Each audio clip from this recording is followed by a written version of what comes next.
कैलाश में सुंदर उत्सव मनाया गया। उसी समय में एक भयानक असुर प्रकट हुए थे। हाँ, उसका नाम विप्रचित्ति का पुत्र तारकासुर। दानवराज विप्रचित्ति का पुत्र का नाम है तारकासुर।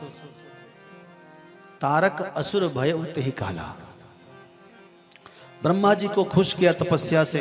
ब्रह्मा जी ने पूछा क्या चाहिए, कहा मैं अमर हो जाऊं। ब्रह्मा जी ने कहा अमर तो नहीं हो सकते, कुछ और मांगो। तो उसने कहा, उसने सोचा ऐसा कि शिव जी ने कामदेव को जला ही दिया है और सती भी चली ही गई, यज्ञ में जल गई। अब शिव जी विवाह दूसरा करेंगे ही नहीं, कामदेव जला दिया, अब क्यों करेंगे। तो उसने कहा कि यदि शिव जी का कोई पुत्र हो, वो भी शिव जी का औरस पुत्र होना चाहिए। हाँ? शंभु शुक्र संभूत सुत रणमोहि मारई सोई, वही मुझे युद्ध में मार सकता है। ब्रह्मा जी ने कहा तथास्तु। अब उसको लगा कि मैं तो अमर हो गया, सारी शक्तियां मेरे अधीन हो गई, तो उसने देवताओं को सताना शुरू कर दिया। अब शिव जी का विवाह हो गया, ये खबर फैल गई, फिर भी वो डरा नहीं, फिर भी वो दुष्टों को दुष्ट बनकर निर्दोषों को सताता, भक्ति भाव करने से मना करता, देवताओं को स्वर्ग से भगा दिया।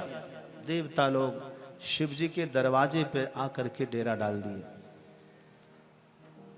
और शिव जी तो माता भवानी के साथ, पार्वती के साथ शयन कक्ष में शयन कर रहे, और इधर देवराज इंद्र सहित सब देवता रोने लगे जोर जोर से।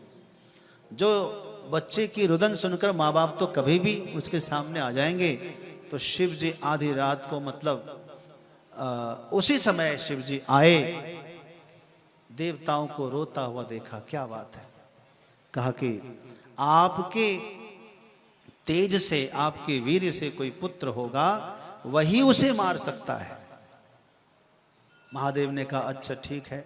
आंख बंद किया, महादेव का तेज वहां स्खलित हुआ, वीर्य, जिसे अग्निदेव ने कबूतर का रूप धारण करके खा लिया, लेकिन सहन नहीं कर पाए। अमोघ तेज था शिव जी का, हिमालय में जाकर छोड़ दिया। लेकिन हिमालय की बड़ी बड़ी जो बर्फ की सीलियां ढहने लगी, और उन्हीं जो है बर्फ के साथ बहते बहते गंगा में आकर के वो गिरा। वो तेज, शिव जी का सिमटा हुआ तेज। गंगा बहुत प्रसन्न हो गई कि कम से कम इसी बहाने मैं मां बन जाऊंगी, मुझे तो सौभाग्य मिल गया शिव जी के तेज को संभालने का, शिवपुत्र की मां कहलाऊंगी। और गंगा उसका पालन करने लगी। एक किनारे में सरकंडे का वन है, वहां फेन, गंगा का फेन एकत्रित होता है। फेन एकदम मजबूती से जकड़ लिया, उसी के ऊपर घास पतवार, खर पतवार किनारे लगता है, खर पतवार के ऊपर फेन, उसके ऊपर यह वीर्य जो है धीरे धीरे जो है कलल होता है, फिर जो है कठिन होता है, फिर धीरे धीरे उसमें अंग प्रत्यंग आने लगा, और समय ऐसा आया कि वो बालक पूरी तरह से स्वस्थ तैयार हो गया। उसी समय में ऋषियों की 6 पत्नियां, 6 कृतकाएं बोलती हैं, आती है स्नान करने। तो बालक को देख करके मन बड़ा प्रसन्न हुआ, ये बालक कौन है। जैसे ही बालक को देखने के लिए सब आई, तो बालक ने रो दिया। तो सबने तो बालक को उठा लिया, दूध पिलाने लगी। सबकी आंचल में दूध उतर आया। अब दूध एक पिला रही, दूसरा कहे नहीं नहीं लाओ मैं पिलाऊंगी पहले। दूसरा पिलाना चाहती है, तीसरी कहती नहीं मैं पिलाऊंगी लाओ, चौथी कहती मैं पिलाऊंगी लाओ। एक साथ जो सब छीना झपटी करने लगी, भगवान कार्तिक ने उसी समय में अपना 6 मुख प्रकट कर दिया। बोलिए सदानंद कार्तिकेय भगवान की जय हो। 6 मुख हो गया, सबका एक साथ दूध पान किया। उन माताओं ने भगवान कार्तिकेय को वहीं पर वापस दूध पिला के रख दिया। पति से पूछे बिना कैसे ले जाएंगे, पति को पूछने के लिए गई है। इधर विश्वामित्र मुनि वहीं से गुजर रहे हैं। भगवान कार्तिकेय ने प्रणाम किया और कहा कि मुनिवर मुझे आप गुरु दीक्षा प्रदान कर दीजिए। गुरु के बिना कैसे रहेंगे संसार में, तो आप मेरे गुरुदेव बन जाइए। विश्वामित्र मुनि ने कहा कि नहीं नहीं, मैं अभी तक किसी को शिष्य बनाया नहीं और मुझे इस बनाने में कोई रुचि नहीं है, मैं तो राजर्षि हूं, क्षत्रिय हूं।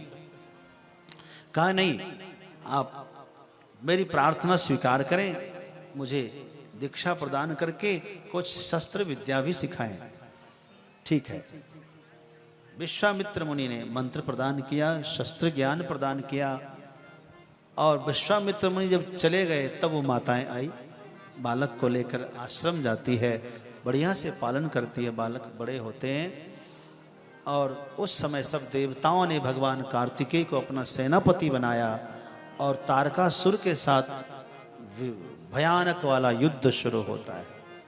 तारकासुर ने भगवान के समस्त गणों को परास्त कर दिया, लेकिन केवल डटे रहे हमारे भगवान कार्तिकेय। आखिर में कार्तिकेय भगवान के हाथों तारकासुर की मृत्यु हो गई। भक्त वत्सल भगवान की जयकारा जोर से लगाया करो।